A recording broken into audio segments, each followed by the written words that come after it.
ثم أورد رحمه الله تعالى حديث أم كلثوم بنت عقبة بن أبي معيط رضي الله عنها قالت: سمعت رسول الله صلى الله عليه وسلم يقول: ليس الكذاب الذي يصلح بين الناس فينمي خيرا أو يقول خيرا. متفق عليه.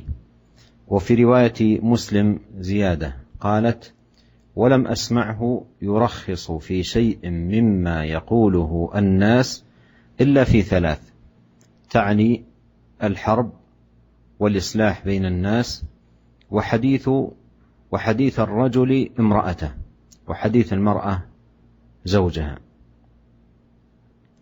هذا حديث عظيم جدا في باب الإصلاح بين الناس، وأيضا فيه رسم للمنهج الذي يكون عليه المصلح، من حيث أن المصلح هو الذي ينمي خيرا، أن ينقل الخير والكلمات الطيبة والأقاويل التي يحدث بها ألفة بين المتخاصمين، بخلاف والعياذ بالله من ينقل كلاما يزيد العداوة ويكثر من الفرقة والشقاق بين الناس. فيقول عليه الصلاة والسلام: ليس الكذاب الذي يصلح بين الناس، ليس الكذاب الذي يصلح بين الناس فينمي خيرا أو يقول خيرا، أن ينقل للطرفين المتخاصمين خيرا. كان يقول إن فلان يثني عليك ويدعو لك ويذكرك بالخير، ولا نسمعه إلا يعني يقول كلاما عنك طيبا ونحو ذلك، حتى تذهب أو تقل الشحن الذي في نفسه ضد الآخر. فهذا من المهم جدا فعله حتى تقل أو تذهب العداوة التي بين المتخاصمين. جاء في رواية قالت: لم أسمعه يرخص في شيء مما يقوله الناس إلا في ثلاث، يعني مما يقوله الناس من الكذب، كما في قال: ليس الكذاب الذي يصلح بين الناس.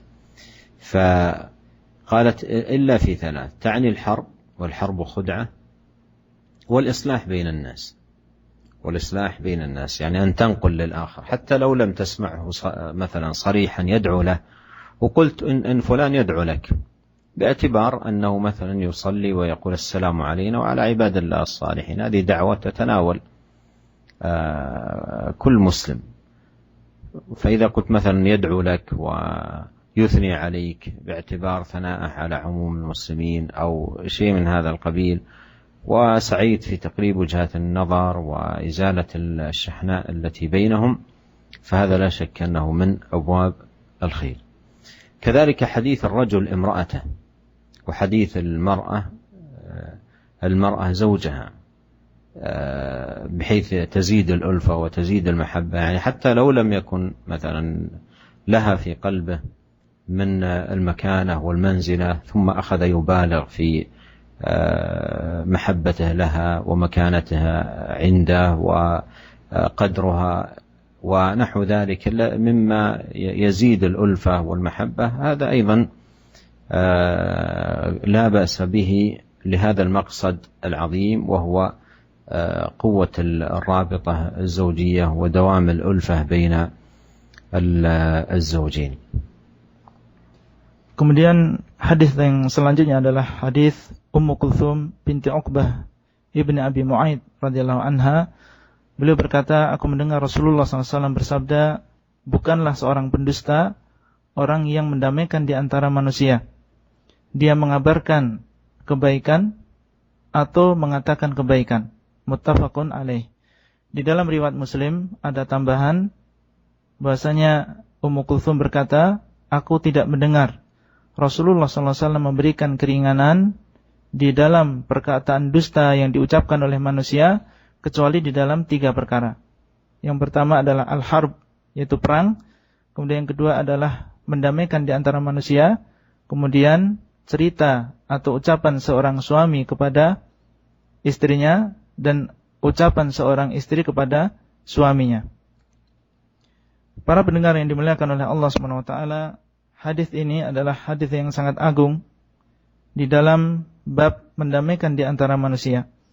Dan di dalamnya Rasulullah SAW memberikan cara kepada seorang muslih, ya, kepada seorang yang berusaha untuk mendamaikan di antara dua pihak. Dan caranya adalah seorang muslih, ya, seorang yang ingin mendamaikan, hendaklah dia membawa ucapan yang baik kepada kedua belah pihak. Ya, ini adalah cara orang yang ingin mengadakan perdamaian di antara manusia. Berbeda dengan orang yang ingin berbuat ifsad, ya, ingin berbuat kerusakan di antara manusia. Maka dia justru menukil, ya, ucapan-ucapan yang tidak baik, yang kira-kira menambah permusuhan, ya, perselisihan, rasa benci di antara manusia. Rasulullah SAW mengatakan, laisal kadzabu alladzi yuslihu bainan nas. Bukanlah seorang pendusta orang yang mendamaikan di antara manusia.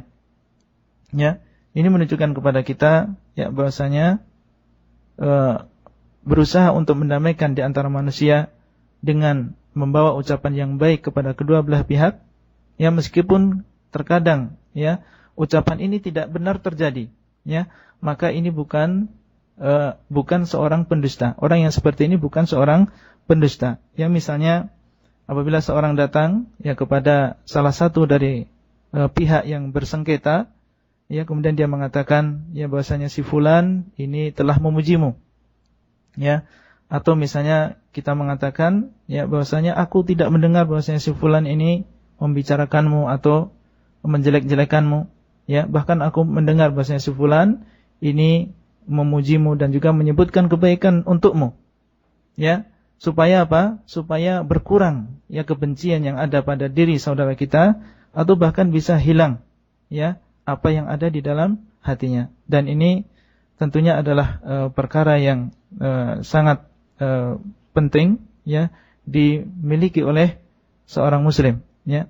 Di dalam sebuah riwayat disebutkan, ya, bahasanya Ummu Kulthum berkata, ya, aku tidak mendengar Rasulullah SAW memberikan keringanan di dalam perkataan dusta yang diucapkan oleh manusia kecuali dalam 3 perkara, yaitu al-harb, ya, yang pertama adalah perang, dan Rasulullah SAW mengatakan al-harbu khuda'ah, bahasanya peperangan itu adalah tipu daya, ya.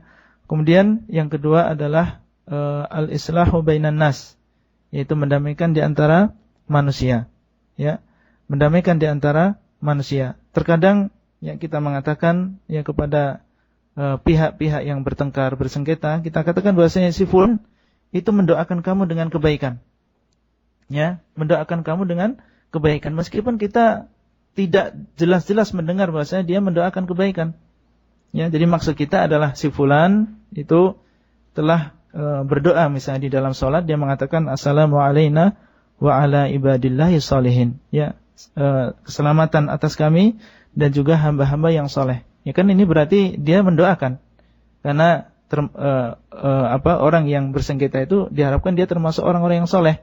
Jadi kalau saudaranya yang memusuhi dia mengatakan wa ala ibadillahi sholihin, berarti dia termasuk di dalam orang-orang yang dia doakan. Ya, kita katakan si fulan telah mendoakan kamu dengan kebaikan, ya, atau kita katakan si fulan telah memujimu, padahal maksudnya si fulan ini telah memuji kaum muslimin secara umum, ya, dan termasuk orang Islam adalah orang yang dia musuhi, ya, atau misalnya berusaha untuk mendekatkan, ya, segi pandang, ya, sudut pandang antara saudara. Jadi ini termasuk islah.